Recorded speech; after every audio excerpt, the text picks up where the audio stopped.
महानाड़ी गठबंधन भी कांग्रेस के नेतृत्व में आपके बीच में है। राहुल बाबा, नकली संविधान दिखाकर आपने देश की जनता का विश्वास तोड़ा। कि अघाड़ी का खेमा जो औरंगजेब फैन क्लब है, औरंगजेब फैन क्लब है। अब से ठीक हफ्ते भर बाद महाराष्ट्र की 288 सीटों के लिए वोटिंग होगी। महाराष्ट्र चुनाव में ही बटेंगे और कटेंगे जैसे नारों की एंट्री है। औरंगजेब को लेकर भी बीजेपी और असदुद्दीन ओवैसी में सियासी एनकाउंटर हो चुका है। एक तरफ पीएम मोदी महाराष्ट्र के अलग अलग इलाकों में ताबड़तोड़ रैलियां कर रहे हैं, दूसरी तरफ अमित शाह और योगी आदित्यनाथ राज्य की सियासी हवा को अपनी तरफ मोड़ने में लगे हैं। सीएम योगी आज महाराष्ट्र के वाशिम में थे, जहां उन्होंने कांग्रेस पर तीखा हमला बोला, पिछली सरकारों पर तुष्टीकरण का आरोप लगाया और कहा कि कांग्रेस को हिंदुओं की नहीं केवल वोट बैंक की चिंता है।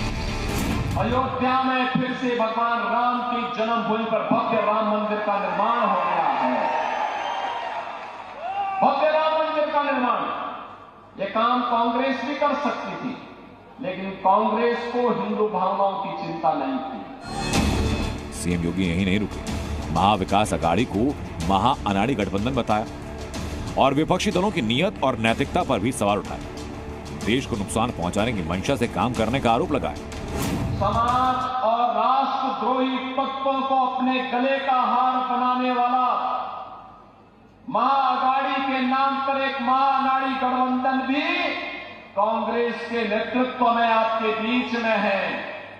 न उनके पास नीति है, न देश को आगे बढ़ाने की कोई नीति है, न उनकी नियत साफ है। सीएम योगी इस दौरान वाशिम के मां जगदंबा माता मंदिर पहुंचे, पारंपरिक वेशभूषा में पूजा की। तो एक तरफ सीएम योगी आदित्यनाथ लगातार विपक्ष की सियासी घेराबंदी कर रहे हैं, तो दूसरी तरफ अमित शाह राहुल गांधी पर निशाना साध रहे हैं। जलगांव में संबोधन के दौरान शाह ने राहुल गांधी की संविधान वाले बयानों पर पलटवार किया। राहुल के हाथों में संविधान की लाल कॉपी पर सवाल उठाया। राहुल बाबा, नकली संविधान दिखाकर आपने देश की जनता का विश्वास तोड़ा है। आपने बाबा साहेब आंबेडकर का अपमान करने का काम किया है और जिस संविधान की दुहाई देते हो, वो संविधान को कभी आपने खोलकर पढ़ा है या नहीं पढ़ा है, वो भी मुझे मालूम नहीं। अमित शाह ने आज महाराष्ट्र के धुले में महायुति के लिए चुनावी बिगुल फूंका। 2024 लोकसभा चुनाव की तरह एक बार फिर महाराष्ट्र की सियासत में औरंगजेब फैन क्लब की एंट्री हुई, तो शिवाजी और सावरकर को लेकर भी शाह ने कांग्रेस के साथ साथ महाविकास अघाड़ी पर सियासी तंज कसा। महाराष्ट्र की जनता के सामने बहुत स्पष्ट दो खेमे हैं। एक, ये अघाड़ी का खेमा जो औरंगजेब फैन क्लब है, औरंगजेब फैन क्लब है,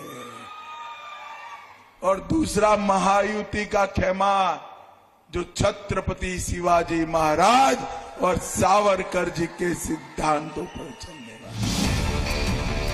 दरअसल 2024 लोकसभा चुनाव के बाद महाराष्ट्र ऐसा पहला बड़ा राज्य है जहां विधानसभा का चुनाव हो रहा है। 2024 चुनाव नतीजों में जहां महाविकास अघाड़ी उत्साहित है, तो वापस सत्ता में लौटने के लिए महायुति ने पूरी ताकत झोंकी। अलग अलग सीटों पर बीजेपी के तमाम फायर ब्रांड नेताओं ने मोर्चा संभाला, जिसमें योगी आदित्यनाथ की डिमांड सबसे ज्यादा हाई।